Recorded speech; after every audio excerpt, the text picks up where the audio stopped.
বাংলাদেশকে অশান্ত করার নীল নকশা একটা প্রণয়ন করতে হবে। সেদিন বাংলাদেশ আওয়ামী লীগ ছাড়া বাংলাদেশ চলে না, এটা বোঝানো যাবে। এক বিভাগের লোকজনকে অন্য বিভাগে পাঠিয়ে দেশ জুড়ে অস্থিরতা তৈরির ভয়ঙ্কর পরিকল্পনা করছে কার্যক্রম নিষিদ্ধ হওয়া ফ্যাসিস্ট আওয়ামী লীগ। সম্প্রতি ফাঁস হওয়া আওয়ামী লীগের সাবেক সংসদ সদস্য নজরুল ইসলাম বাবুর কথোপকথনের এক অডিও রেকর্ড বিশ্লেষণ করে এমন তথ্য পাওয়া গেছে।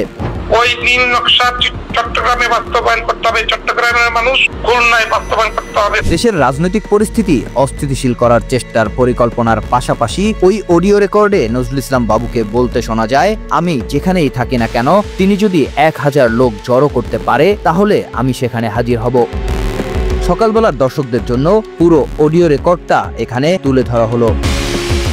নেমে এসে বন্ধ অচল করে দিবে। সচল যতক্ষণ থাকবে ততক্ষণ পর্যন্ত বাংলাদেশ আওয়ামী লীগ বাংলাদেশে কি করছে এটা বোঝা যাবে না। যেদিন অচল হয়ে যাবে সেদিন বাংলাদেশ আওয়ামী লীগ ছাড়া বাংলাদেশ চলে না, এটা বোঝানো যাবে। বাংলাদেশের অনুভূতিতে লাগবে, তখন রেজাল্ট পাবে না। টেলিগ্রাম গ্রুপ করেছি ওয়ার্ড পর্যায়ে 108টি ওয়ার্ডে আমি চেষ্টা করছি সবারকে গ্রুপ করতে।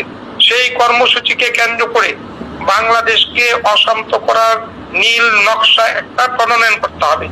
ওই নীল নকশা চট্টগ্রামে বাস্তবায়ন করতে হবে, চট্টগ্রামের মানুষ খুলনায় বাস্তবায়ন করতে হবে, খুলনার মানুষ ঢাকায় বাস্তবায়ন করতে হবে, ঢাকার মানুষ এরকম বিভাগীয় শহরে একদিনে লাল ছবি উপহার দিতে হবে, নয়তো কারো কানে পানি যাবে না।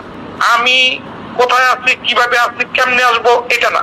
উনি যদি 1000 লোক জোগাড় করতে পারে, আমি কথা দিচ্ছি একদম এখানে লিয়াকত ভাই আছেন, আমার ছাত্রলীগের অনুজ প্রেসিডেন্ট সেক্রেটারি আছেন এবং সবাই আছেন। আল্লাহ কাজী নাজিরকে বলবো উনি যদি 1000 লোক দাঁড়া করাইতে পারে, আমি নিজে যেখান থেকেই হোক সেখানে যাবো।